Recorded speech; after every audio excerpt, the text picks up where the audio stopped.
Unfortunately, Edwin wasn't able to make it. Okay. Hello, everyone, and welcome to another episode of the Black Spinner Music Vidcast with Andy Rodriguez and Al Horta. How's it going, Al? I'm going good, man. How you guys doing? We're doing great. Hey, we got a very special guest who came up with this topic today, Mr. Jimmy James Swartz. Hey How you doing, guys, Jimmy? how's it going? Good. Good. It's Glad to have you on. thank you for having me back on. I Yeah, appreciate of it. course. It's always fun to talk what we're Yeah, going to talk about. last week we did concept albums of the 1990s. Today we're going to do a hypothetical album of 1973, the Beatles 1973. Now, how did we come up with that?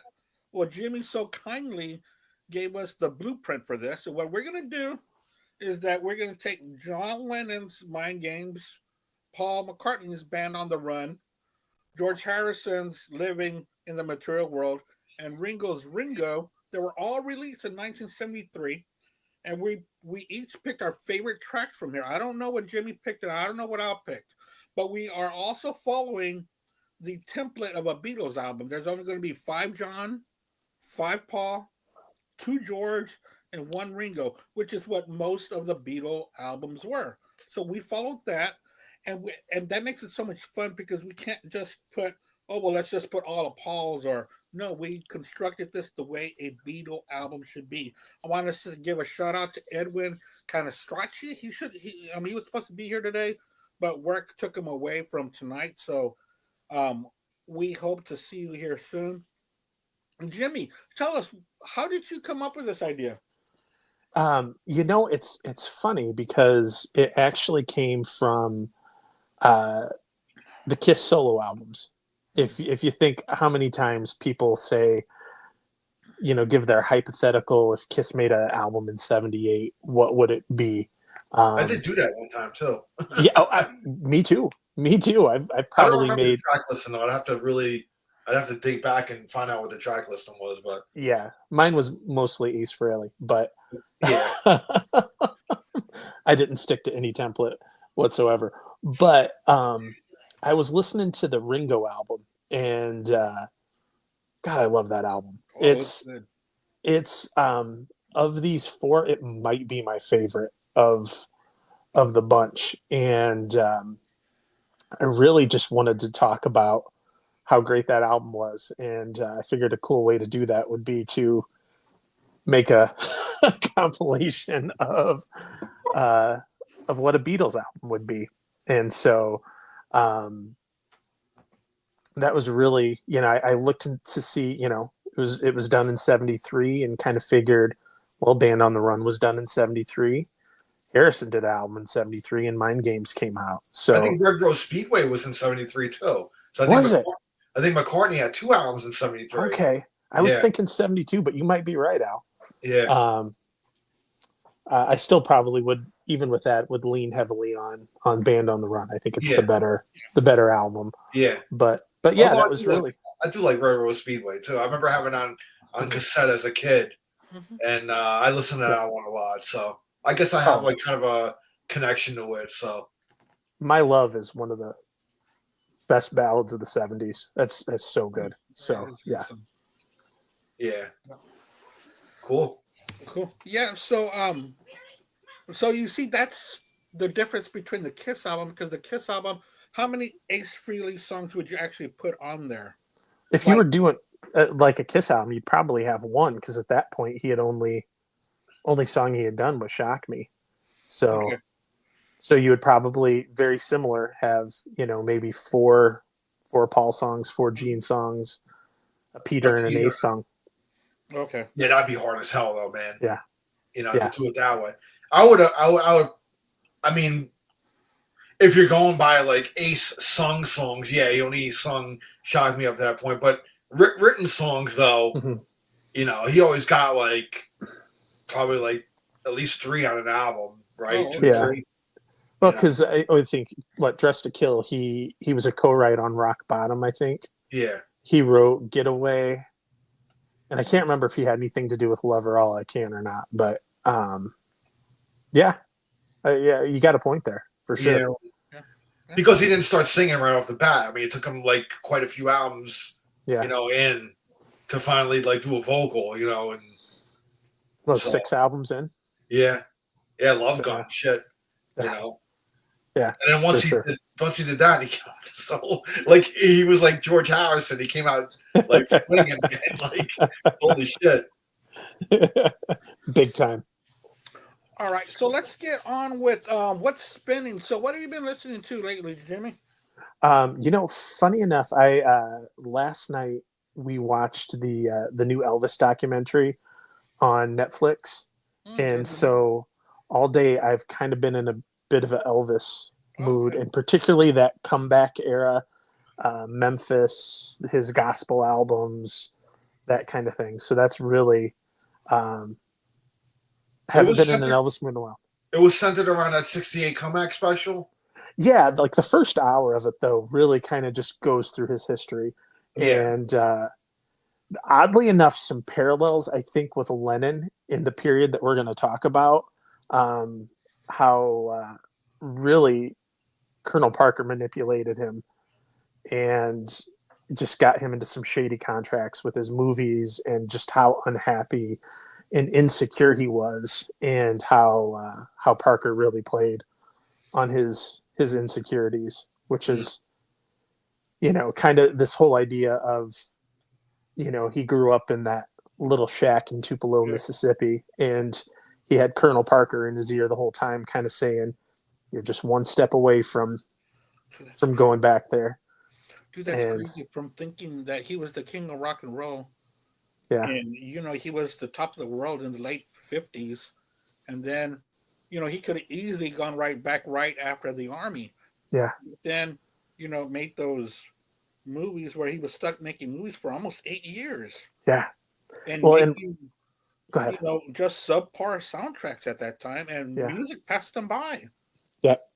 Now, the one thing they said that really kind of hurt him in a big way is Sinatra hosted the kind of the comeback special in 60 or 61 when he came back from the army, and it was kind of a passing of the torch of Sinatra, who was the chairman of the board, chairman of the music industry, welcoming Elvis into that club.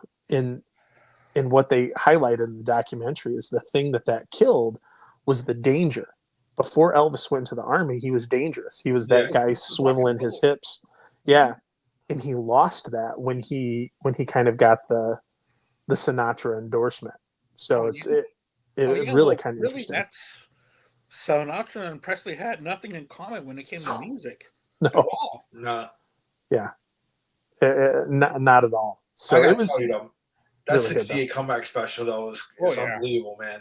Oh yeah. Like dude, when I mean, I remember being a kid, man, and even as a kid, like seeing Elvis in that leather suit, he just looked so freaking badass, man. Like I was like, dude, I mean, like I had nothing to really gauge it on. I mean, I grew up, my mom was a big Elvis fan, so she had Elvis albums. So really that my earliest like memories of music is Portuguese music, because I grew up in a Portuguese family. So my parents had Portuguese albums and stuff, and so they played a lot of that around the house. But then Elvis was definitely like big too. My mom had a lot of Elvis albums. So really Elvis was kind of like the first rock and roll thing that I listened to, as a kid.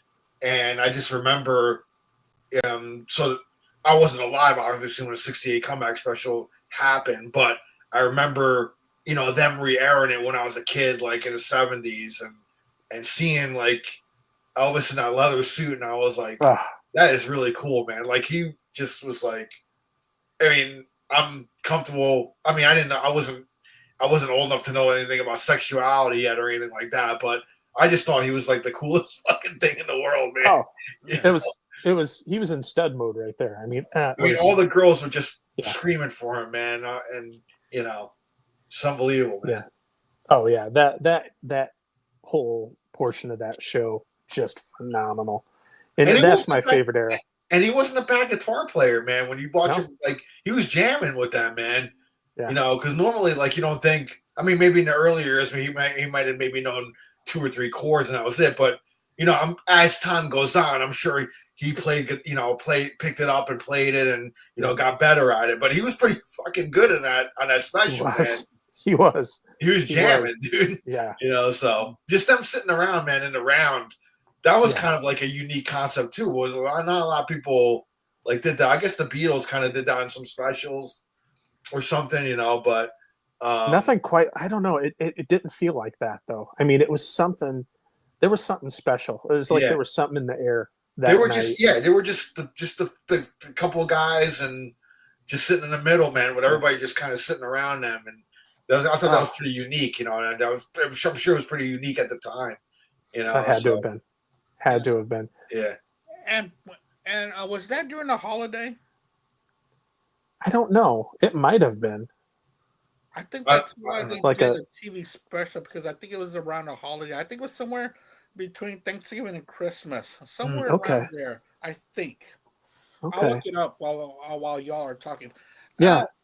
What have you been listening to, man?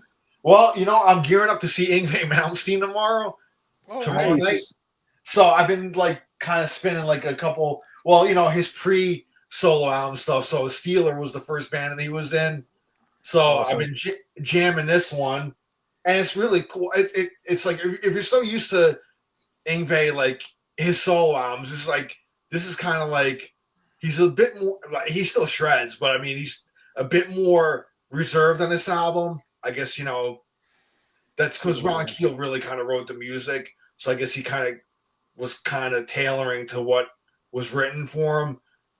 But it's still great, man. I mean, it's pretty cool to hear him, and it's like, I mean, I don't even know. I don't even know if he was 21 yet when he did this album. He may have been, but yeah, it's cool, man. Cool album. And then the next one, when he left this band, he had Alcatraz. Great album. That was the album that came out after, and then you had Graham Bonnet on here and stuff. So Graham Bonnet's great voice, and so that was cool. Like I listened to that, and then I went to Odyssey here.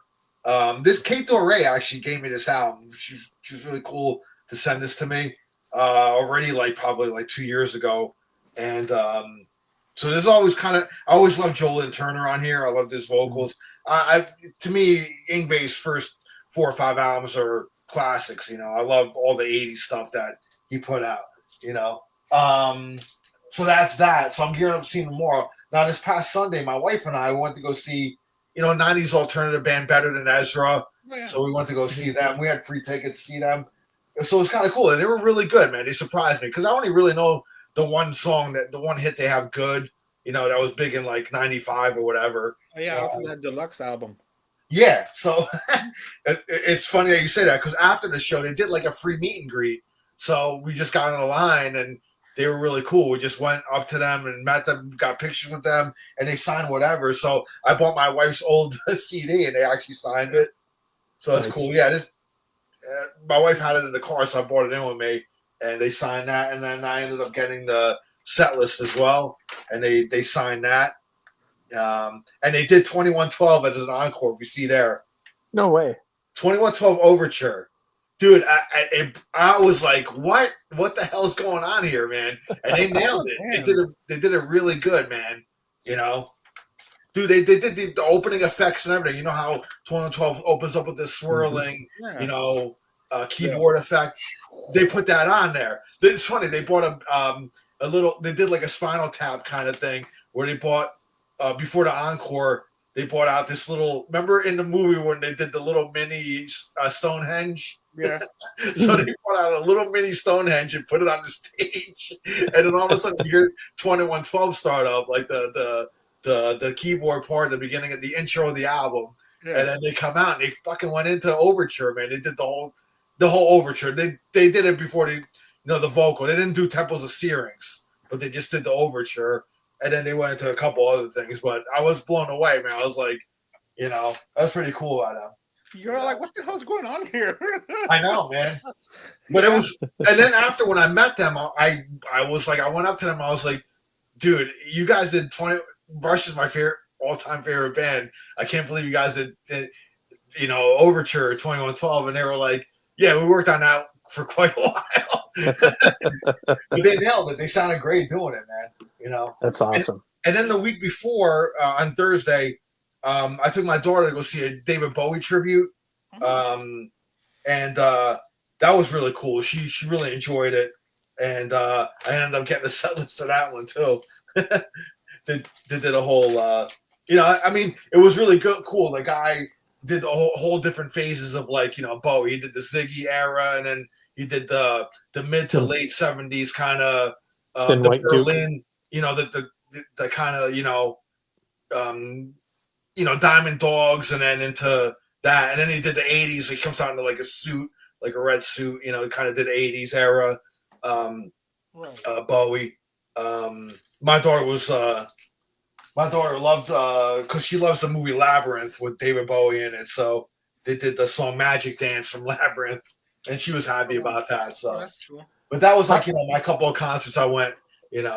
I was originally going to go to see Stryper the night before, and I didn't end up going. That's why we had moved the show to Tuesday from Wednesday, and then Wednesday I didn't end up going because I ended up working late. And then I kept an eye on the tickets and it ended up selling out anyway. So I was like, forget it, So I've seen Stryper before, so it's not like a big loss, but I would have liked to have seen them. But I don't know, sometimes 2 concerts in a row kind of kill me, And when you get to this age, man, it's like, do I really want to go 2 nights in a row somewhere? Oh yeah, man. I remember we would go all the time, and I'm like, do I even want to go to this one? Yeah. But that was my that's my what's spinning, what I've seen and stuff like that. Go ahead, Andy. Oh, cool. Yeah, on me, yesterday, our good friend Mark Alden Taylor had posted how he was thinking that, in his opinion, that Warrant's Dog Eat Dog is better than Nirvana's Nevermind. I was like, okay, so I heard them back to back, and I had to hear this several times because it's been a while since I heard Nevermind, so I had this on the turntable last night and then again this morning. This is such a really good album. I forget about how good Nevermind is, because it kind of gets lost in the shuffle. It's kind of like Pink Floyd's The Dark Side of the Moon. It's so talked about. The overplayedness and you just put it in a back burner and say, yeah. So I really have been enjoying this one. So that's what I've been listening to. And of course, these albums here, I've been hearing this one the most because this one I really don't hear as often as I do, the Lennon and the McCartney one. Yeah. And Ringo. So I've been hearing that one as well. And I've been streaming the new Dawes. I'm a big fan of Dawes. And it's called Oh Brother. It was released not this Friday, but the Friday before. So it's got a kind of a little jazzy guitar sound, which is completely different from what I'm used to hearing them. So I've been kind of listening to that a little bit more. So those are the 3 things I've been kind of spending my attention on more. So, all right, guys, are y'all ready to get into our Beatles album of 1973? Let's do this. I tried to kick around some album titles, but I really couldn't come up with anything that really made sense, so I just left it alone. Beatles 73. All right, so Beatles 73. So I'm not too sure how y'all did this. I made an album. I put 7 songs on side 1 and 6 on side 2.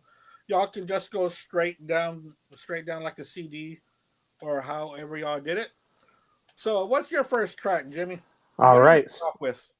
So I actually did the opposite. What's that? What's going to start off your album? Okay, so I did the opposite of you.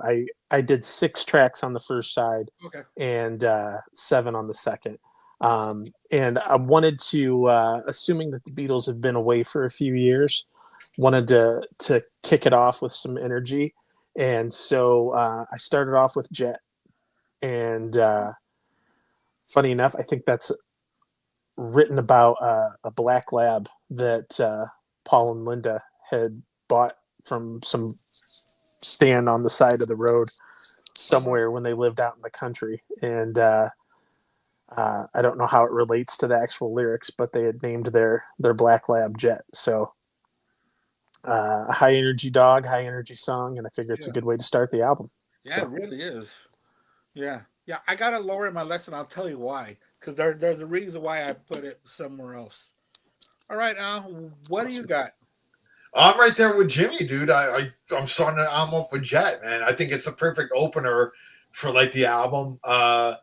Um, Maybe the name of the album should be "The Beatles Are Back" or something like that. Like "Get Back to the Beatles" or something. You know. But yeah, I opened up with Jet. I actually was in a band where we did all '70s. We used to do all '70s rock covers and stuff, and we used to actually do Jet, and that was such a fun song to play, man. I used to love playing that one. And again, it's like a high energy song. Yeah. We used to beef it up with even a little bit more guitars because we had, you know, well, we had. I mean, Paul had two guitar players in his band too, but yeah, I mean, it used to be a little more beefed up, than the original. But I mean, we stayed faithful to it too. But it was really cool to play that, man. I always loved playing it, and it's one of my favorite McCartney songs. Actually, Mhm. I just love the energy of it, man. I've always been. It just rocks, you know what I mean? So, Yeah. Yeah. So yeah, man, I'm going with Jet man, as my opener. Well, I opened up a little bit different. I opened up with a John song, and we know John of '73. He was in a protest era, especially in the album before this, sometime in New York City, which is a really good album. If he would have left Yoko out of it, it would have been a great John album. And if they would have not done a double album and done that late, and I love Frank Zappa and the Mothers, but when they did that live track on Site 3, it's so you can't even tell if it was Zappa and the Mothers. It's got no character to it. And then especially when John tried to stiff them for the money, he tried to stiff Frank for that performance because John was just trying to pay Frank Zappa. Frank goes, no, no, no, no, no. You pay all of us equal amount. You don't pay just me. You pay us as a whole. And John didn't like that. He thought he was going to get out by just paying Frank, and Frank said, "Nah, I don't think so." But anyway, that being said, I'm going to go with "Bring On the Lucy, Free the People." That's what I'm going to start off with. It was a really good protest song, and that's where John was at the time. And it's not as high energy as Jet, but it's a pretty good attention grabber to start off the album. So that's what I did for my first track on side one was "Bring On the Lucy, Free the People." Nice. All right, Cool. what do you got? So for my track two, this was one of the big challenges for me. Um, for years, I've not been the biggest fan of mind games. So pulling 5 tracks from it was a challenge. But as I was telling everyone before we went live, I started listening to the Ultimate Mix. One of the issues that I've had with mind games has been the heavy reverb on the vocals, and just it's kind of hard to hear John a- in the mix. Vocally, it's not as organic as maybe I would like to hear his vocals. The Ultimate Mix, uh, I don't know when it was released within the last few years, kind of has brought that out a little bit. In starting with Jet, I didn't want to jump immediately to kind of a slower song, and the album does have a very melancholy tone, and went down a whole rabbit hole of what was going on in John's life. It was crazy. Yeah, He was having problems with Yoko. I think this is right around the time that Yoko suggested he have a fling with Mei Ping yeah. or Mei Ping. So it's that whole I Lost met her Weekend. too. May Oh, really? Yeah, yeah. you met I've She was me? seen at some interviews. She she seems was at cool. I want my friend Steve, Yeah. who's like the hugest like Beatles fan, and Uh-huh. she was at like a convention. I'm trying to think what convention it was. It wasn't a strict like Beatles convention, but it was I don't know, it was just some sort of music convention. There was a lot of different artists there and stuff like that, and Wow. she was one of them. And he wanted to meet her, and he got a picture. I kind of, in hindsight, I kind of wish like I would have got a picture with her too. I didn't go up and like meet her. Like I met her just talking to her, but I didn't like get a picture or any autographed like thing Mhm. from her or anything, but he did being the ultimate Beatles nut that he is. So, but I met her. She was really nice, cool, and She seems really Yeah. yeah, cool. she And was Uh, cool. and she loved him too. I mean, she yeah, loved John. Yeah, and it Yeah. seems like he really loved her Yeah, he did. too. Yeah. And it just, I think, from what I thought, that Yoko didn't think it would last a year and a half, Yeah. and so, um, and I think she was kind of pulling the strings isn't with that that called whole like a thing anyway. Lost Weekend or something like Yep, that? Like, Yeah. yeah, yep, That was last that's weekend. exactly it. And then And Yoko said, "Okay, that's enough. Come on back." I'm like, right, "Damn, right. bro." Oh, unbelievable. And Fucking he, Hollywood, man. Stars. It's crazy. oh, it's pure insanity. Yeah. Um, but he was going through that. He was going through immigration issues. He was being investigated by the FBI. There was a whole lot going on in his life. And one of the things May Pang said was that he had lost a lot of security in who he was, and he was incredibly insecure at this time. And I think that's probably why the mix is the way it was, because this is the first record that he completely self-produced. He didn't have Phil Spector, he didn't have anybody else, and it's kind of almost, it feels like he's hiding a little bit on this record when you listen to the original, which is just kind of sad because he's one of the greatest of all time. Yeah. But anyway, all that to say, going from Jet, I want to keep the energy up. So where I'm going is Intuition, because it's kind of an upbeat, kind of one of the happier songs on the album, and I think Yeah. it's a good way to transition from Jet and kind of keep that vibe going. Especially the backing vocals to that. Hmm. It's a Could you pretty imagine Paul and George doing that? How great that yeah. was! Yeah. Yeah, it wouldn't have been so high pitched. It would have been a Yeah, little bit of a lower register. Now, on the album cover to Mind Games, is that Yoko Ono's face in the back? Is that it her looks like it. or that's what I always assumed. It always right? creeped me out when I was a kid. Yeah, It's just, yeah. Because look, I always thought it was mountains, and then I said, "Wait a minute, that's her face." and you're like, oh, it's Yoko. It's Yoko's face. Yeah. So it's really weird that a relationship between Mei Ping and John, and it's odd that you met her, Al. That's so Yeah, cool. It Yeah, really, man. Yeah, it was really cool. yeah. For to meet someone like that is a Beatle, John Lennon lore that not that many people can say have met her. yeah. You Yeah, know, And it almost seems like they were more soulmates than John and Yoko were. wow. Because I always felt that John and Yoko's connection was so strong. Yeah, You know, or yeah. maybe It just, him. You know, yeah. wow. Well, all right, Al. What's your next track? I'm going with a Lennon track here. A little more of a, I guess kind of a little bit of shows Lennon's humor a bit. I'm going with Tight As.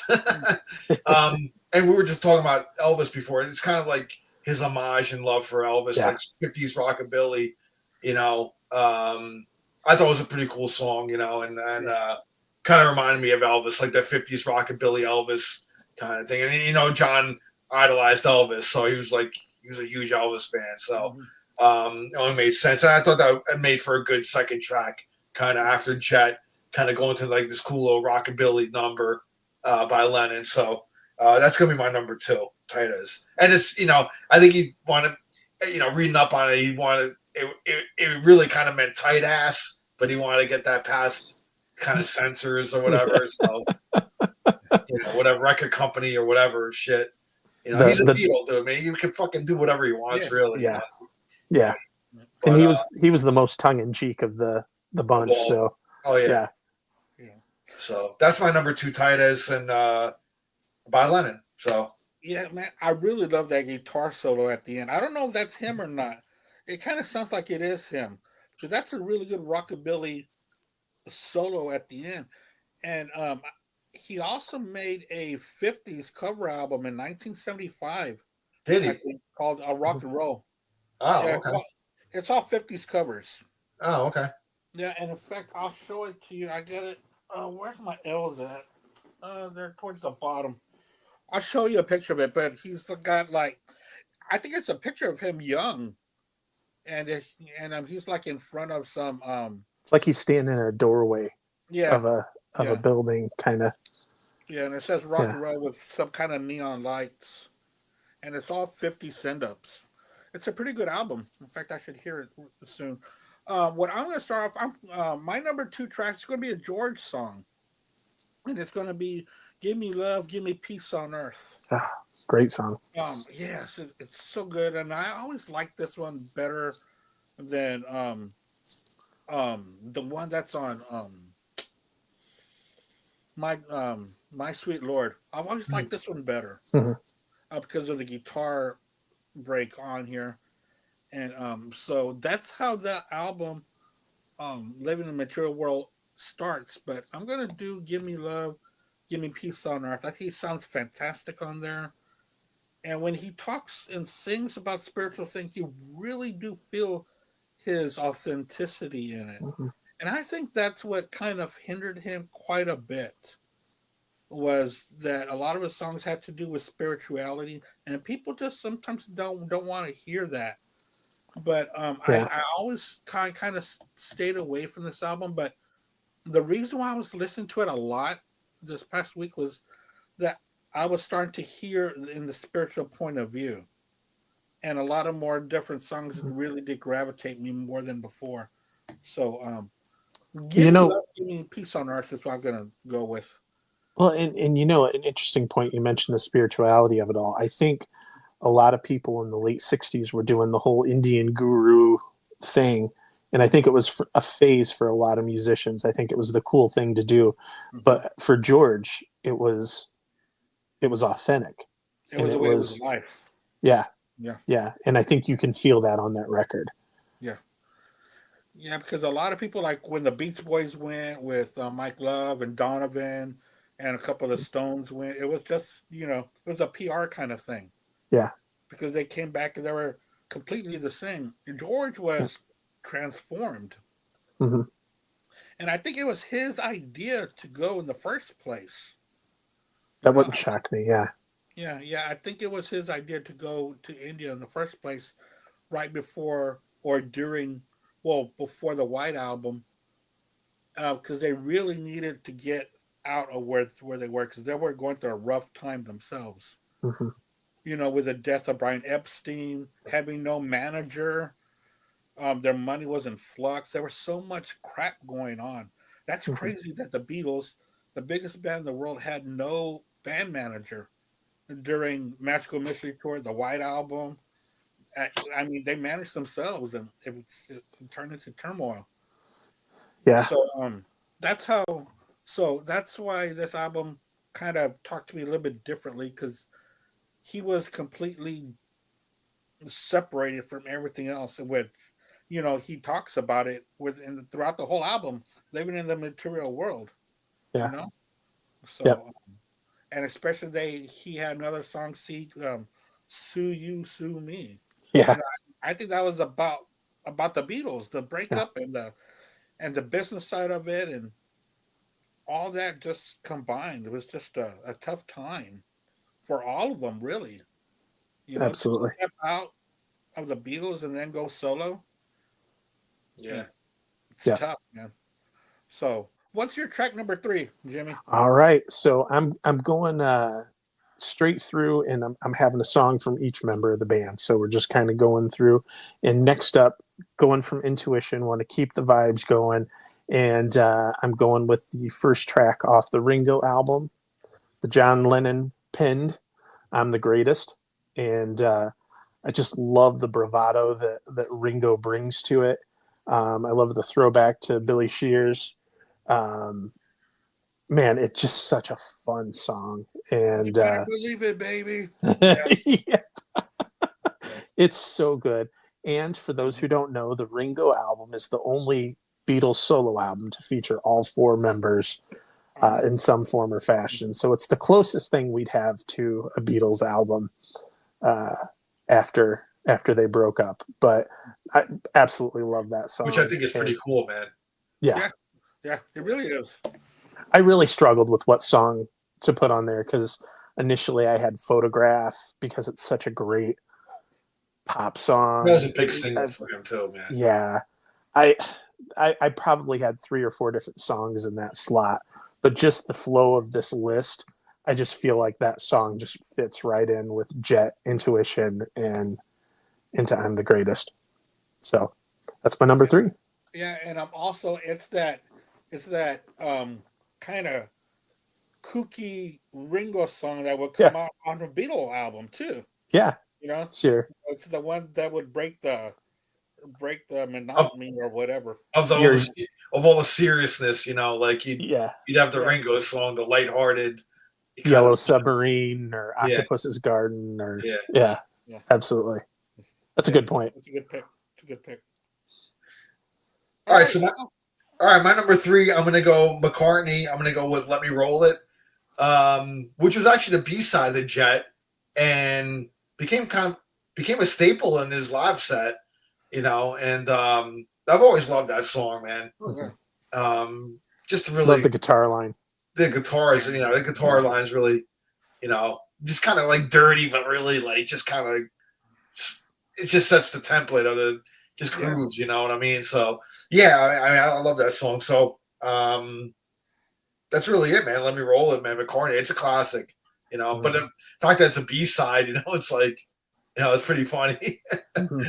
So yeah, I went with McCartney, Lennon, McCartney. So I'm kind of, I don't know, I'm just kind of spacing them out a bit, but I didn't want to go into a Ringo one yet. I didn't want to blow the load there, you know.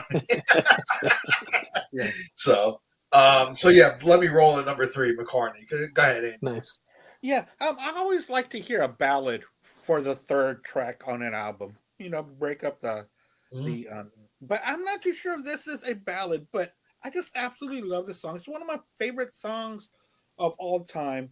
I wanted a friend of mine passed away a couple of years ago, and I wanted to have it play in the background during the funeral where his pictures were coming out, but his wife said no, that it'll break the Christian music that they were playing. I was like, all right, that's fine.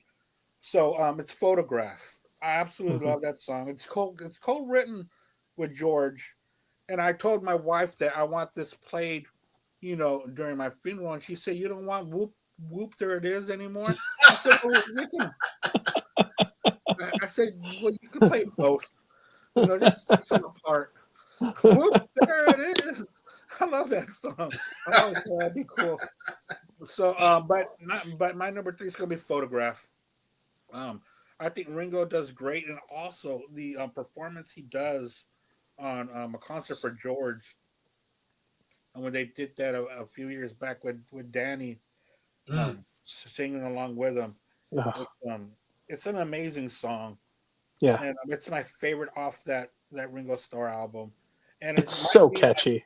favorite off my favorite song of all these that we're talking about. Every time that song comes out, it cheers me up. Yeah, that's a So great song. yeah, it's beautiful. Yeah. So that's my number 3. Love it. All right, so number 4, I got Paul, John, Ringo. So for my George track, I'm going with "Don't Let Me Wait Too Long." I love the chord progressions in it. I love he uses a lot of major sevenths in that, and it's just such a beautiful sounding chord. Complements his voice so well, and sorry, I was thinking of the other track I was using, not that. Um, this one I feel like was just a beautiful upbeat, catchy track, and um, his vocals start a little bit high in it, and it feels like his voice is cracking. But I almost kind of like that because um, it's nice when a Beatle shows that they're human Yeah, and um, not 100% perfect all of the time. But I just that's one every time I play the record. That song is usually the one that's stuck in my head. I feel like it's the poppiest and great song. yeah. And that's my number 4. Oh, that's a nice song.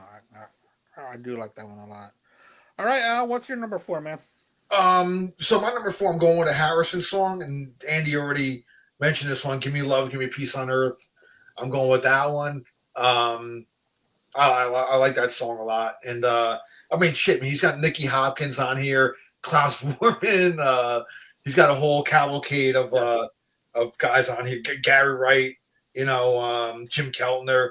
I mean, he's got a whole bunch of fucking great musicians on here, man. Which, I mean, he's a Beatle, dude. I mean, when you're a Beatle and you ask anybody to be on your record, you're gonna say yes. So I don't really think anybody's gonna deny being on your album. So but yeah, man, that's the one I'm going for, number 4.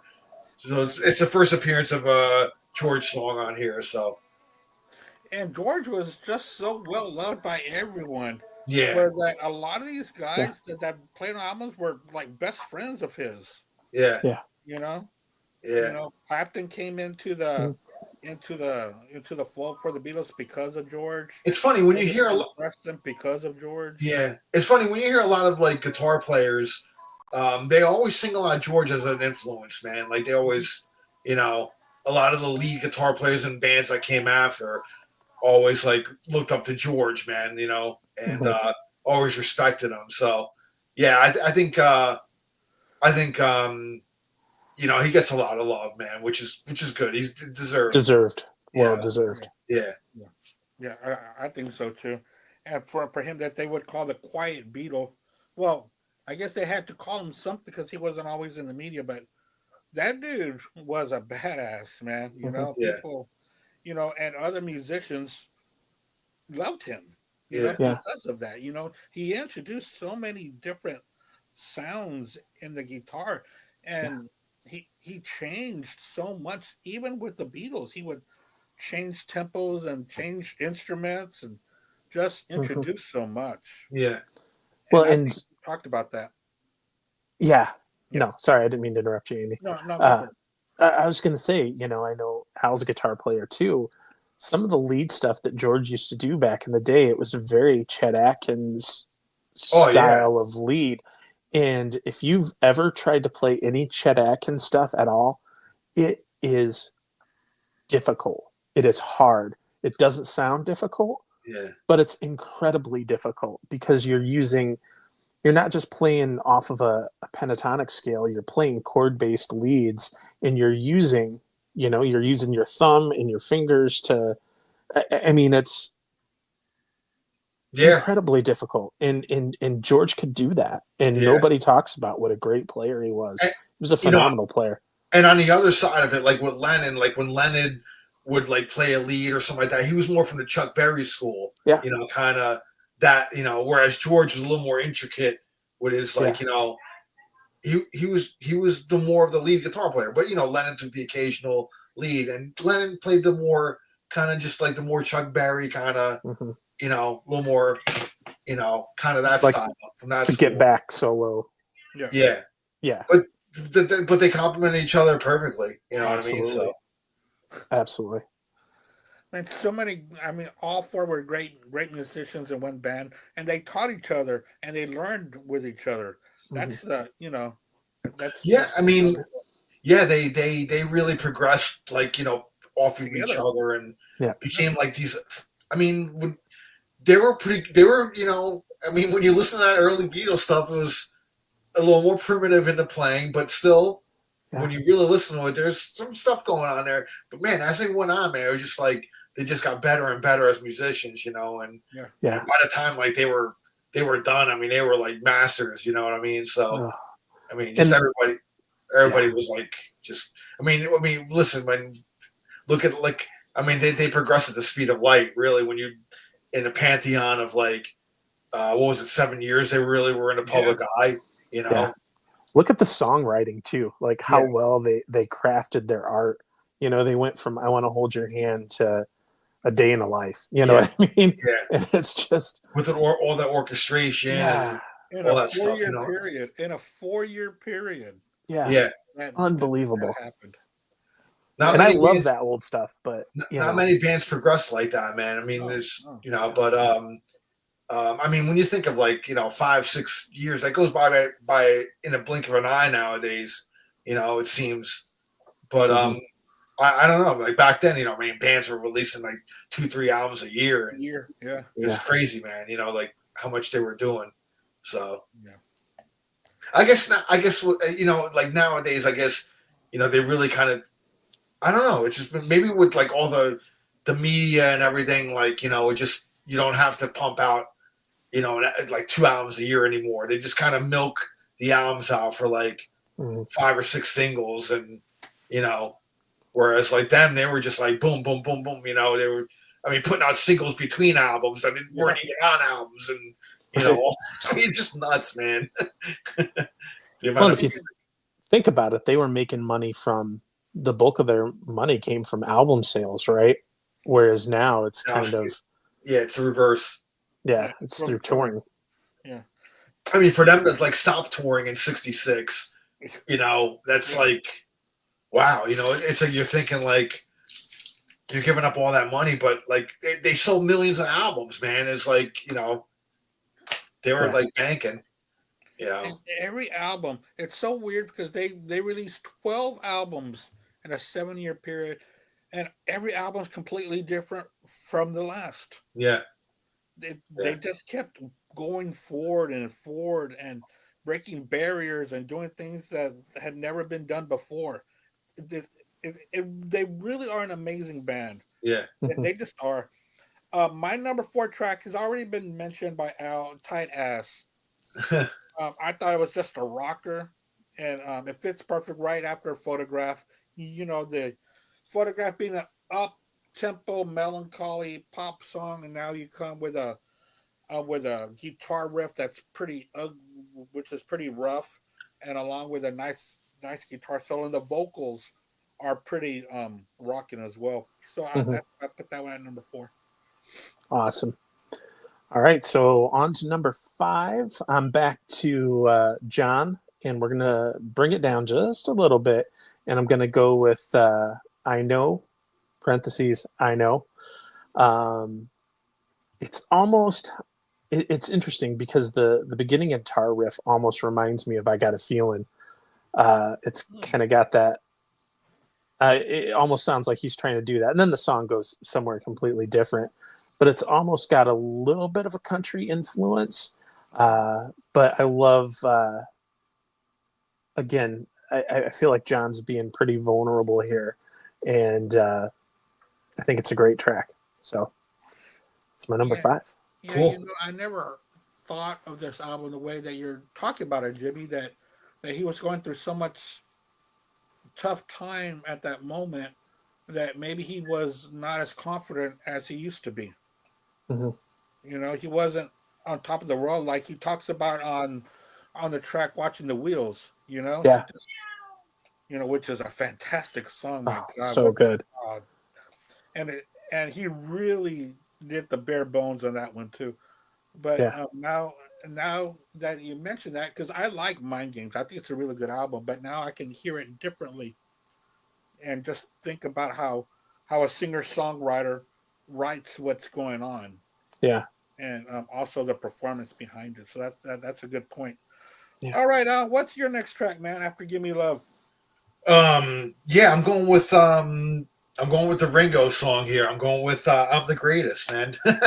the opener of the album, and it's got 3 Beatles on there, so it's pretty close to, it's got Ringo, George, and John on there. So the only one that's not on there is Paul. But I mean, shit, it's pretty close to all of them. So I had to put that one on there because when I listened to this album, I was like, just opens up with that, and the fact that the 3 of them are on there, I was like, I got to put this one on there because I was toying with Photograph as well, but I was like, let me go with "I'm the Greatest." It's so Ringo, and that beat is totally Ringo. Just that beat of the song. Yeah, it's so great. Yeah, so that's my number 5. Also, that album we mentioned, Kiss, earlier, produced by Vinnie Poncia, I believe. Yeah, who did Dynasty and Unmasked. Yeah, so yeah, oh, true, yeah. Yeah, George. I mean, Peter Criss went with him. That was kind of Peter's producer guy, who didn't let him play on either one of those albums. Yeah, on his own solo album, he didn't even really play drum. He didn't play not on one song in there? No, I don't think so. I think he had As gotten Alan into Schwartzberg, I know that. yeah, I think he had gotten into an accident or something like that, and he wasn't physically Oh, okay. well. Yeah. That's what I think he said It in his just book. amazes me, like he didn't even play drums in his own solo album. Yeah. So That's funny. It really Yep. is. Andy, go ahead, brother. Yeah, my number 5. I'm going to hit up George again. So I'm not going to have George on side 2. His 2 tracks on side 1. I'm going to go with The Light That Has Lighted the World. Nice. I love that song. Again, he's describing what people are thinking about him because he's going a completely different way. So he's going completely different from what the media and what the world wants him to be. You know, he's this big star and he's kind of pushing it away. And I know that we've always heard about big stars pushing things away, but sometimes I think that might be for selfish or money reasons. For this, I think it was his spirituality. He wanted to live closer to God, and the way that he had to do that was by pushing away the stardom. Yeah. Even though he remained on the stage light for as long as he wanted, and he would let as much as he wanted back in.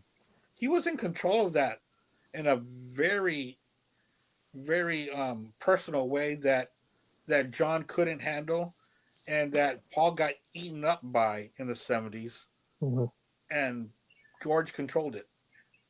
You know, amazing. That's a good track. Yeah, it's a great track.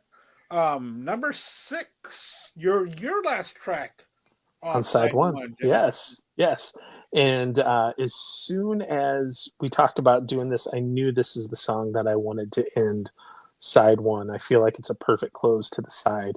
And going back to Paul, and it's going to be Bluebird, which I think is just such a beautiful song. And imagine John and George singing on that track. I think it would just be, it's already stunning, but I think it would just be even better with those 2 guys singing in the background. Yeah, they were always better together. That's agreed. What we always say. Agreed. They needed each other in a lot of ways. Yeah. Yeah. It's the same thing with Floyd. You know. Yep. They both need each other. That's why Gilmore albums are just okay, and the same thing with Waters. His albums are just okay. Yeah. But if they were together, they'd be magical. Yeah, exactly. It's that weird tension that they have that kind of spurs the other one to be better. Yeah. That's why the original Van Halen with Dave and Eddie, man, that's like they had that tension with each other, but it brought out the magic in the albums, man.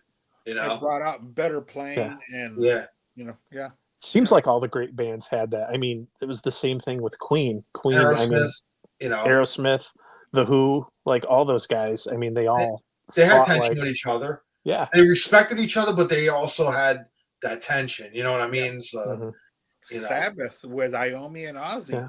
I mean, he didn't like Ozzy at all. The Police is another one. God. Stuart Copeland used to draw pictures of Sting on his drum head, so he did him harder. That's so funny, man. But then imagine, touring with these people and being with them every single day, every moment of the day. You're gonna get tired of these people. You are. Right. Like, what the hell are you still doing here? Go home. Nope, you can't. You are home. All right, man. So are you done, Jimmy? Yeah, sorry. Go ahead, Al. Okay, cool. So my side one's going to end at number 6 as well. And I'm going with the opening track on Lennon's Mind Games album. So I'm going with Mind Games. Ironically, we were talking about May Pang before. He wrote this when he left Yoko and to be with May Pang for that lost weekend. It's a positive song though. Lennon did write a lot of positive shit too. So, so really,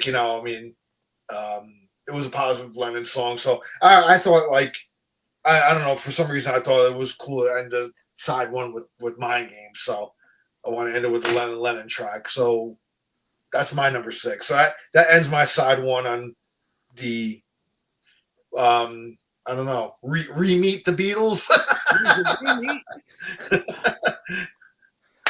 I'm coming up with titles as I go. Yeah, it's still a hard day's night. Let's get reacquainted with the Beatles. Hard Day's Morning. Yeah. I don't know. Go ahead, Andy. Beatles are sold. Like I said, I got 6 and 7 left. Number 6 is going to be Paul's song. Band on the Run is what I'm gonna do on number 6. It's such a great song. It's so it's a celebratory song, and it's so great. Sometimes you always hear that Paul pretty much did all this by himself, and the band name and the band members were just just band names, because he always wanted to be part of a band, but he couldn't get it the way that he wanted another Beatles, and he couldn't find that. So Band on the Run is my number 6. Nice. Well, since Band on the Run is your number 6, that's actually how I'm starting side 2. I'm going to start with Band on the Run because I feel like it's a good way to start a side. It's high energy. Man, I love the transitions of the song. It's just so brilliantly put together. The way it starts off with a do do do do do do do do do, and into the acoustic part, and just how it ramps up. It's like 3 or 4 different songs, in one song, and it's just flipping brilliant. So that is my track 1, side 2, number 7. So that's on to you, Al. Yeah, Al, what are you gonna start your side 2 on? Yeah, so on my side 2 is same as Jimmy, man. Band on the Run. We both started our albums like same song, same size, man. So I thought Band on the Run would have been a perfect opener for side 2. This song always evokes memories of me, like as a little kid listening to the radio. You always heard this song on the radio, and back then, man, the 70s and like early 80s, and obviously before I was born in the 60s, radio was like really such an influence. On your listening, man. Like, there was nothing like it. It's not like it was a lot of free form radio, but there was radio that, had hits and things like that. But I remember being a kid, man, always remember this intro of this song, and it just stayed with me as a kid, and so it's one of my favorite songs by Paul, actually, and Band on the Run, the album as a whole as well, like I remember having that on cassette.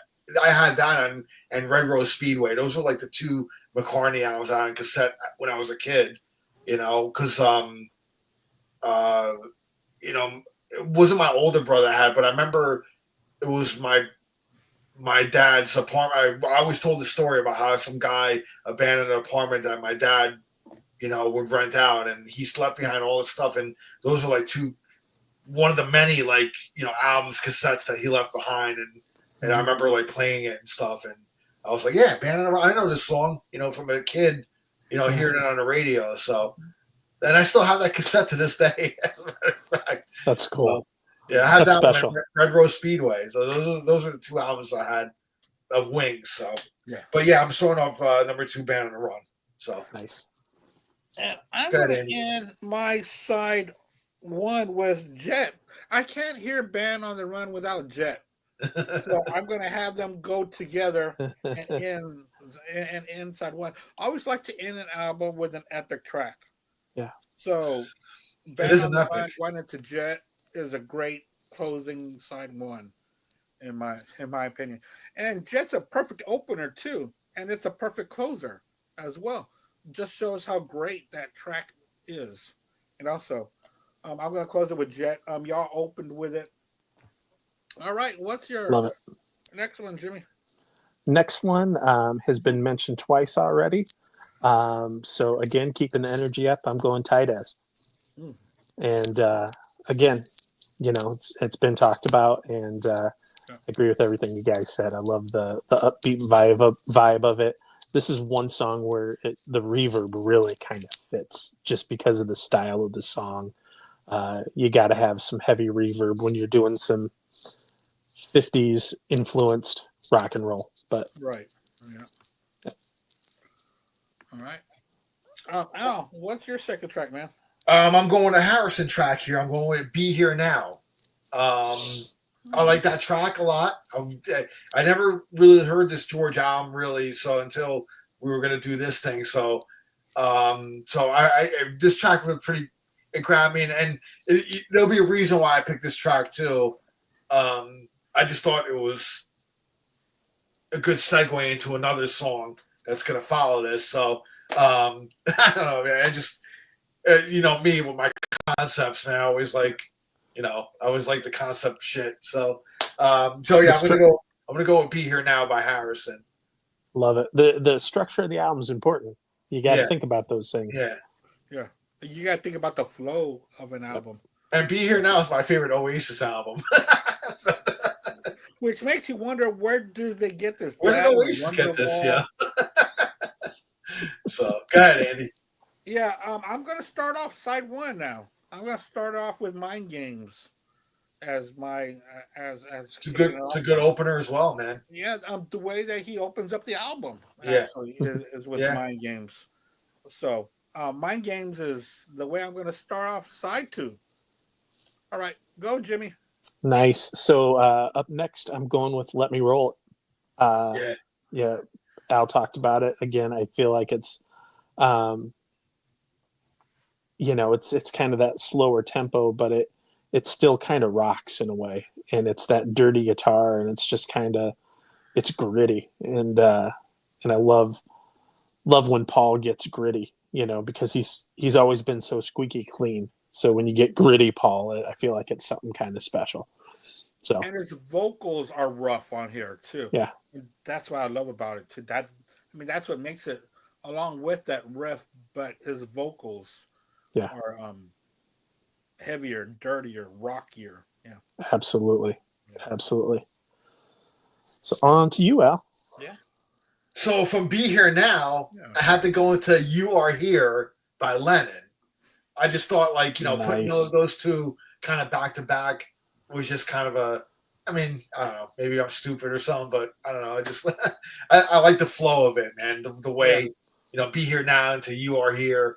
It's kind of his love ode, like to Yoko, but it could also mean, I don't know. I always got the impression that he can mean maybe Paul too. Like in this kind of. I think deep down inside he loved Paul.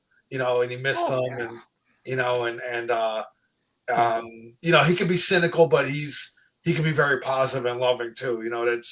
That was Lennon, man. He had the yin and yang, of that. So that's what made him such a great songwriter. So Yeah. I really I dig this track a lot, man. So I mean, so I'm gonna go with you are here. I'm sorry, go ahead. no, I was just say he was just to piggyback on that. He was a tortured soul. I mean, Yeah, he he had a really rough was. life. He Yeah. really had a rough life, and I think so quickly people are quick to kind of dismiss him as a bad human or a bad person, and he did a lot of things that weren't great. But No, I think when you look but he's at only how, human. yeah, I mean, and that's really the crappy part about him being murdered is he never got that chance to show how he would evolve or change or like and I I think at not to that go point, on at go on. that point in his life too, right around the time when he was murdered, I think he was entering that next phase in his life. Yeah, He really seemed to find like this he was it's like inner uh peace.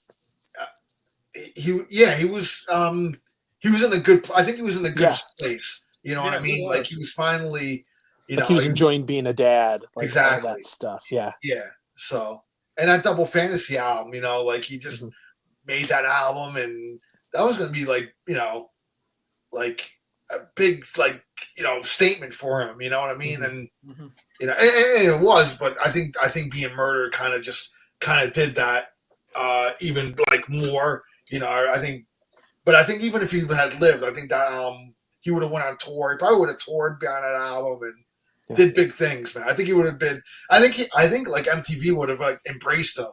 You know what I mean? Like going into the '80s and stuff like that. So, Yeah, I absolutely. think he would have been. Imagine how many times we if Lennon had lived. Imagine how many times we would have seen him live already. Oh yeah, You I know, know I would have. I, you Without would have question. gotten pictures with him, Al, his Yeah. autograph, the set list. Well, listen, man. Listen. I'm still working on that with McCartney and shit. You know what I mean? But I've gotten to see McCartney and Ringo, which is like, I love that and I took my daughter to see McCartney, which warms my heart that she got to see a Beatles. So, because Beatles were like, that was like her first.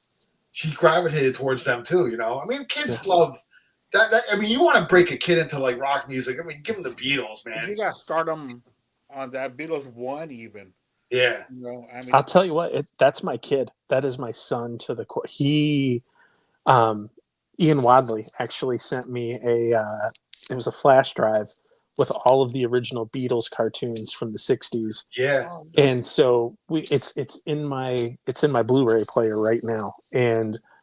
But they do 2 short episodes and they do the sing-along songs in between.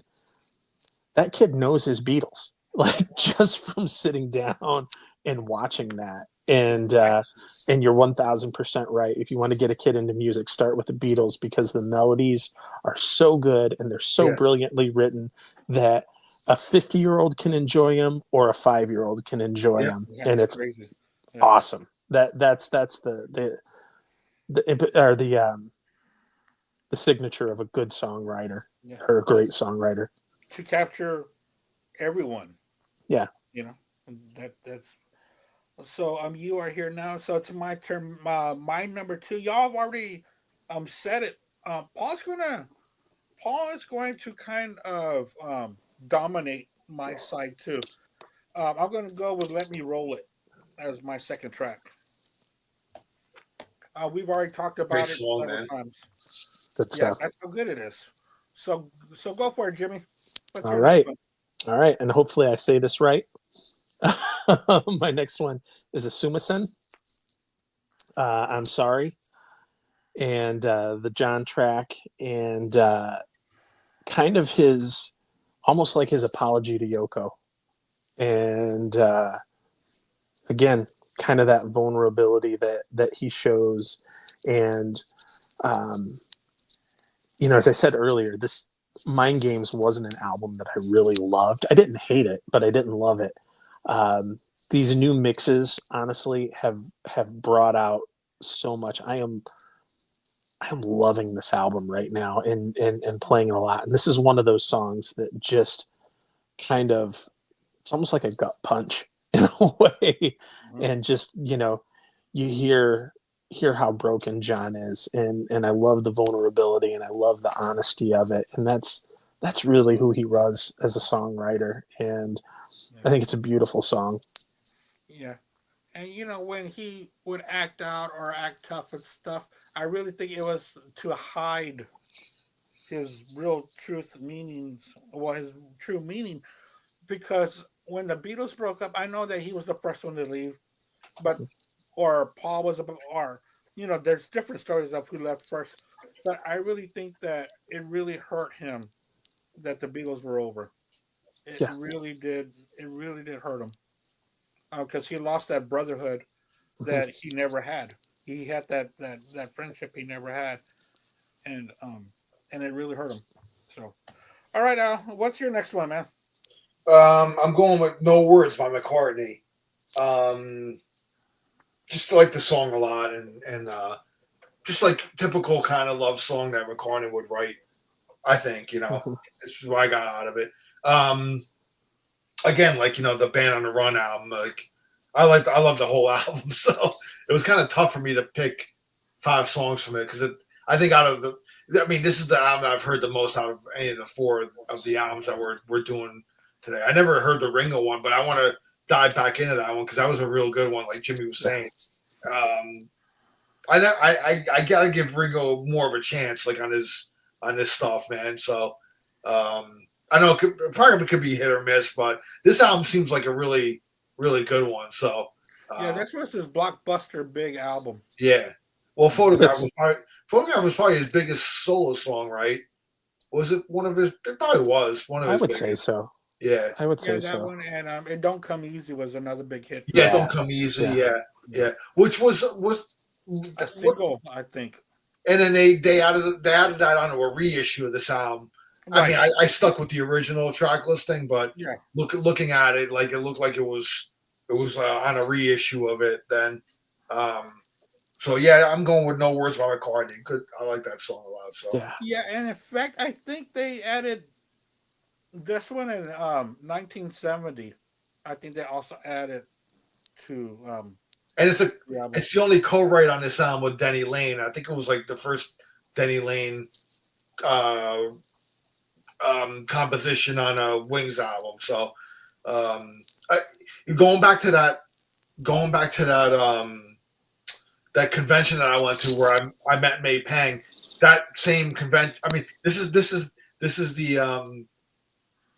like where I met. Let's see. I met May Pang there. I met Tracy Lords. she was there. I met Al Jardine from the Beach Boys. So Nice. I met him there. I know Denny Lane was actually there. I didn't meet him though, but he was at that convention. Right? No, when did he die?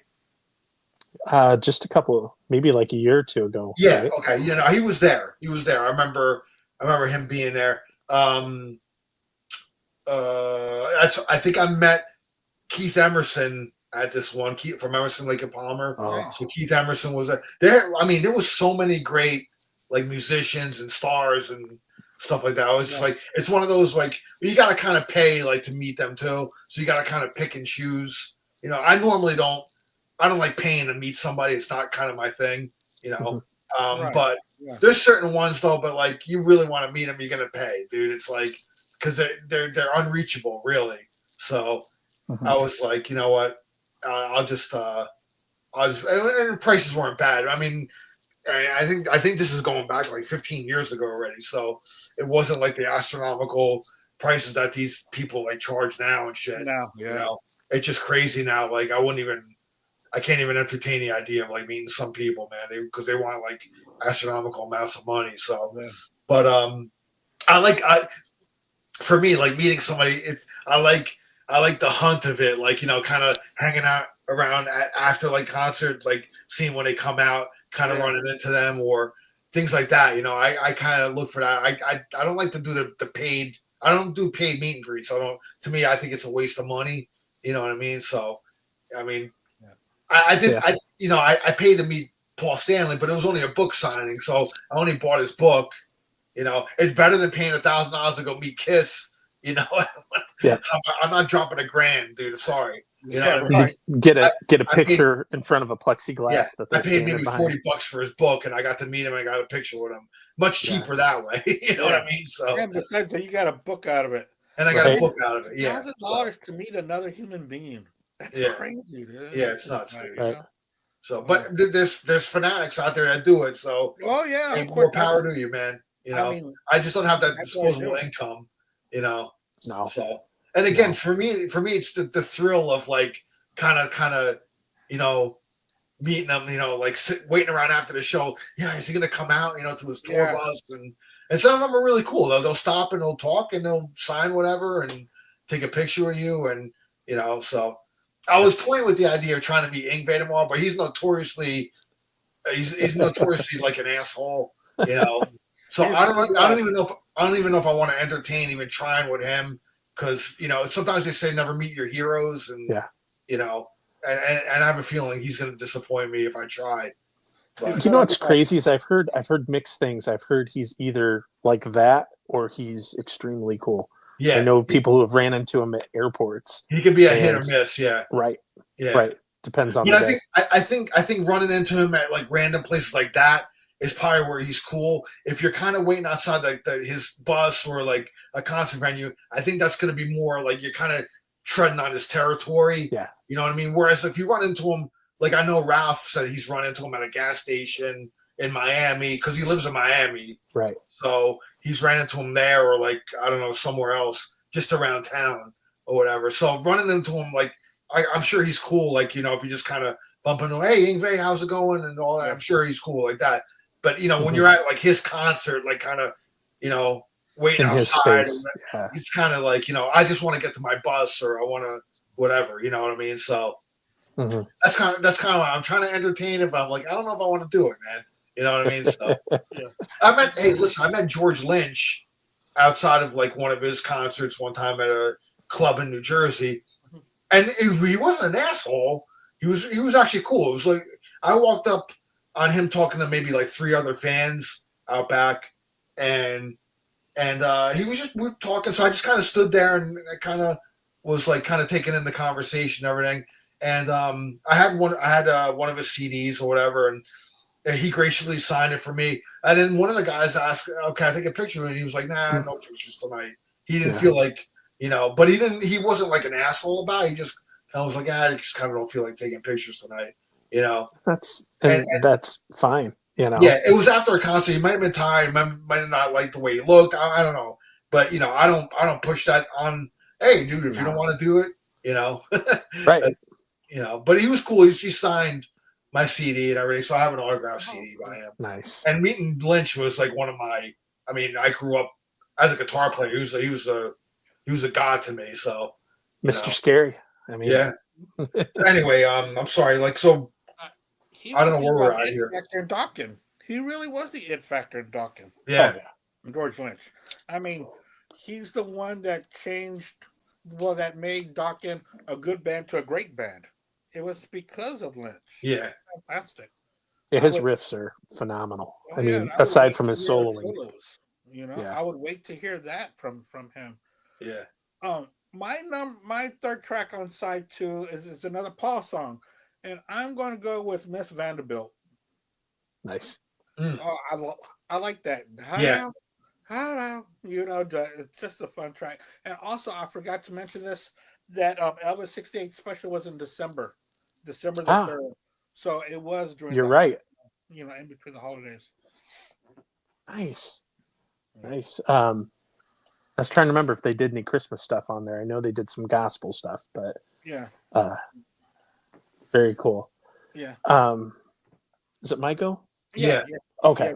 Sorry. It's, your section number 11. We're number 11. So. All right. So next one, both you guys have mentioned it already, is "Give Me Love, Give Me Peace on Earth." Beautiful track. I can't add any more to what you guys have said, but the chord progressions and just a beautiful, beautiful track. So that's my number 11. Yeah, my number 11, I'm going with Lennon, Bring On the Lucy, Free the People. You know, he's in protest mode here, as only Lennon can be. And I just, you know, Andy talked about it before, so I'm not going to dwell too much on it. But, yeah, I thought this was a good one to include on this album. You know, I always liked some of the Lennon protest stuff. He was always good at writing that kind of thing, you know. Yeah. Lennon was like a little bit of the darker character. McCartney was a little more the lighter, and they kind of, you know, again, a yin and yang between the two of them, man. You know, it was always awesome. So, but this is like, you know, this is John on his own. So, Bring On the Lucy. That's my number 11. You know, it's like on Revolver. You know, Paul would do Here, There, Everywhere, and John goes, "Well, I'll do Dr. Robert." You know, I'll talk about this drug giving doctor. How about that? Exactly. Yeah. My next track, I guess this was a song for Mei Ping, "Out of the Blue."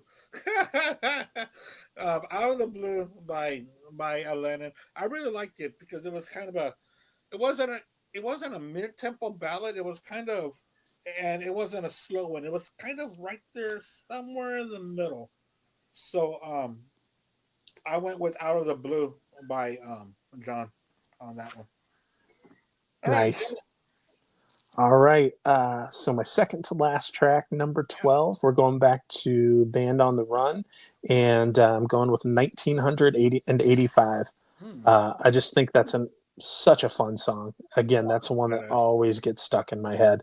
I love the piano. I could borderline hear this on like the Hey Jude record, kind of along with the Ballad of John and Yoko. It seems like it would kind of fit that vibe. And you also have Paul getting a little bit, vocally getting a little gritty again. But Yeah, yeah. I just think it's incredibly fun. So that's my number 12. And I'm also with a little bit of the studio help with his Mhm. voice, just to make it sound a little bit different, like they would do back in the day Yeah. for a Beatles track. So, yeah, that's a good song. A very good song. All right, Al. All right, my number 12. And I don't know, man. It might be a little bit asterisk. I don't know if you guys. I'm going with the. It was on the American release, so I'm going with "Hell on Wheels" by McCartney. So I don't know if I can include this or not. So I kind of put an asterisk next to it. Can I include this on here or not? I don't know. It's on the vinyl, isn't it? No, It's it's on the not on the American vinyl. release, so I It don't was on know. the American release, but it's not Yeah. on the vinyl, I don't think. No. No. Okay. So if it's a problem, I could put 1985 in its place. No, So no, it's not a problem, Al. so, but You "Hell on get Wheels," what you want. I always That's a like that. fun song. I always like that song. Yeah, it was, Yeah, obviously a play on words, "Hell on Wheels," "Hell on Wheels," yeah. So, I mean, just a fun, like, rocking tune. And I always like that one, man. Again, I love the McCartney stuff, man, a lot. So, Yeah. I was always, everybody, like, I was always kind of a McCartney guy. I always really gravitated towards him. You know, I love Lennon too, don't get me Yeah. wrong, but Oh yeah, of course. growing up, man, it was like the McCartney stuff I really kind of heard first, so I kind of always gravitated to his stuff. So, but my number Yeah. 12, "Hell on Wheels" by McCartney. So, Yeah, I think every Beatle fan has a favorite, has one that they prefer. You know? although I do love the George stuff a lot too. Yeah, So, yeah. I was a My Lennon guy for years, but I think I'm probably in the last probably 10 years more of a McCartney guy. But it's weird. It kind of changed, but yeah, still love them both. of course. yeah, it really depends on where you're at in your life, really. Mhm. I gravitated towards John because when I got into the Beatles, I was a teenager, so that Yeah, that angst angst. Mhm. really, I really enjoyed instead of this dude singing about "Good Day Sunshine." It's like, how about all this? Silly love songs. being, The being long and 20 winding years road to old. your door. Yeah. Yeah. Oh, now that when I got into my later teens, absolutely love that song. Mm. Um, my number 5 on side 2 is going to be a John song, and it's going to be "Intuition," Nice. which was already mentioned That's a great one, man. by Jimmy. Yeah, I really like that song. It's a really good one. All right, guys, how are y'all going to end y'all's 1973 Beatles album that's become untitled? How are y'all going to end? Still with the Beatles. All right. Again, I knew how I wanted side one to end, and then I also knew how I wanted the record to end. And to me, the clear choice was Mind Games, and I feel like it's the perfect send out in almost kind of a day in a life sort of way. With that grandiose Yeah, sound? Yeah, yeah, and the whole lyric of what is it? Love is love the is the answer. answer. Yeah, I feel like that's the And you know it for yeah, sure. yeah, Yeah, yeah. and the I feel like guitars and yeah. yeah. Wow, that is the perfect closer too, though. It really is. That's the beauty of a good song. It can fit just about anywhere. Yeah, yeah. Opener Can on open side an album. one, opener on side two, a closer on side two. Yeah. Yeah, yeah. Yeah. So that's my final track. All right, what are you gonna finish with, man? I do have the Give Me Some Truth though, the remixes thing too. I have like the compilation. Oh, I do have that. I need to dig into that one more. You know. yeah, Um, the songs on there are, and another good solo album, which is my favorite solo album by him, is Imagine. From yeah, beginning to end, that album is just, people just talk about that track, but dude, that album, the album Yeah, the album itself. is great. Yeah, the album itself. Yeah. yeah, I think Yeah. that's essential. I think that's an essential. Like if you're gonna have a Lennon album, that's one of the essential oh yeah, ones to have. oh yeah, that's a Yeah. must have. Yeah. I'm gonna end off with a Lennon. I know. I thought this would be a great like ending to the album. It's kind of like I don't know. It could be a message to Paul or Yoko, and kind of you can kind of relate the two of them together.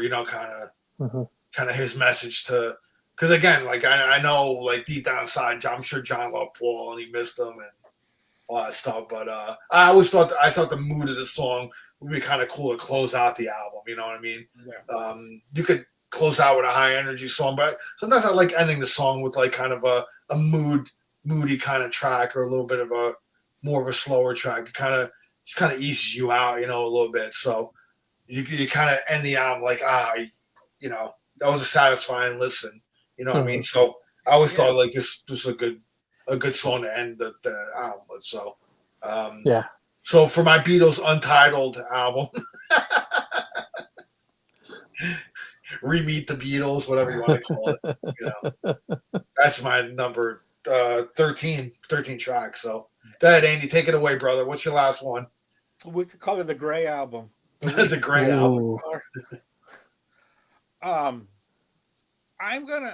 kind of thought that this was kind of lazy because it does end one of the albums, but I like the song and I had to put it somewhere. I didn't know where else to put it, but 1985 is the way that I got mine ending. I want to end it differently, and now that I heard Mind Games ending it, I was like, shit, of course, because you always try to end an album with a statement to make you go, man, that album it's like one of the greatest. I think we did a show that was the like our top 10 closers of all time, right, Al?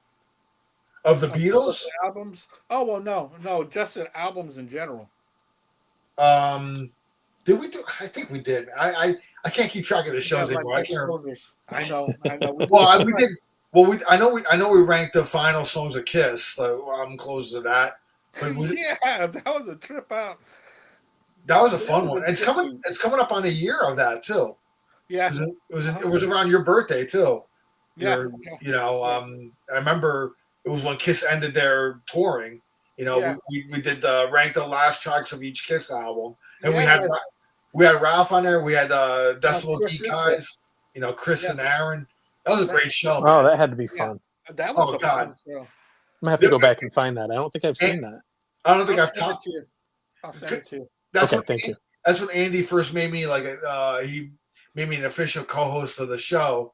Nice. And I'm like, well, you know what? If I'm going to ask somebody, I'm going to go right for the throat and ask the Decibel Geek guys. And Andy was even like, you got those guys on the show.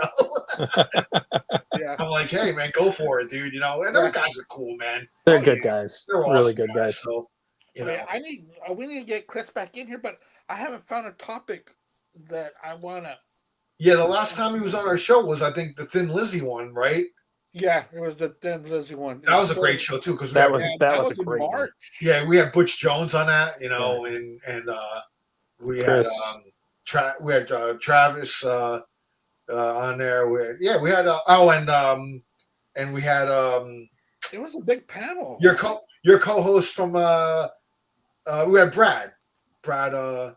Then we Brad too. Yeah. It was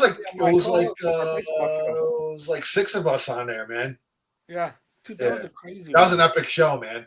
Yeah, and that was back in March because we did it for St. Patrick's Day. for St. Patrick's Day because of Ireland. Yeah, yeah. Wow. I But was getting really Butch hoping on there that. was cool, man. Yeah. He gave me shit because like I announced it like on his group, the butcher shop, and he's like, "You're gonna announce this and not invite me on his show?" And I felt stupid, dude, because he's like the biggest Thin Lizzy fan that I know. Yeah. So he kind of made me feel guilty. And I'm like, dude, come on the show, man. He's like, I don't know. So we actually adjusted our time. I think he wanted to come on a little earlier, so we bumped it up an hour or something like that because I think we were normally starting at 9 or something. He was like, it's kind of late, So I'm like, hey, dude, if you want to do it at 8 o'clock, well, which I agree. Like, I like starting the shows at 8, Yeah. So Yeah, me too. Oh well, the reason why I was doing it doesn't matter why I was doing it at 8 for so long, but now it's at 7. All right, guys. So that is our Untitled Gray Beatles album from 1973. Yeah. Thank you so much, Jimmy, for such a great topic. This was so much fun to really dig deep into these albums. Yeah. Because we don't talk about these albums enough. So that was awesome. Well, I appreciate you taking, listening to my suggestion, and that means a lot to me. So thank you very much. That's what these shows are all about, man. It's about getting people back into maybe they never listen to something, or like you haven't listened in years. And I love these kind of things. So it makes me dive deep in these albums I haven't maybe never heard or I haven't heard in a long time. So this is kind of like this. This is the shit I love. So absolutely. Well, and it worked for me too. It's getting me into an album that I haven't listened to in so long, and now it's on constant rotation. So it's cool.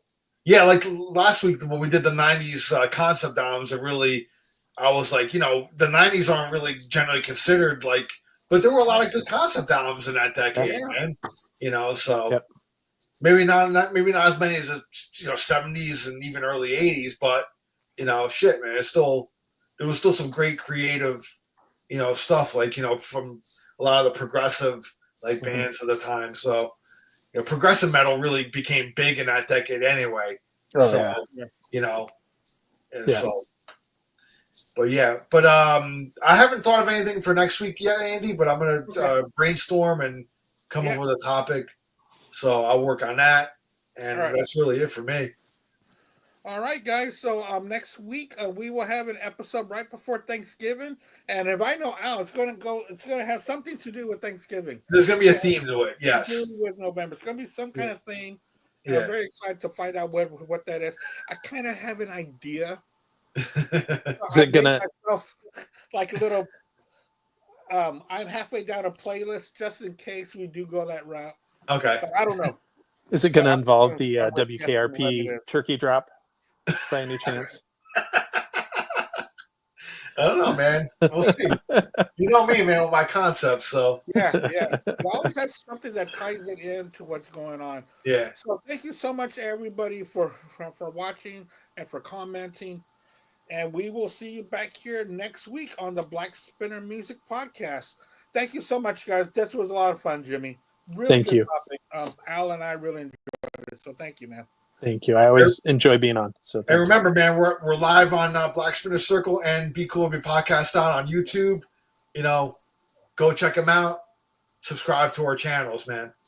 And on that note, cheers to you guys, man. I love you guys, man. Love you. Bye, guys. Y'all take care, man. Take care.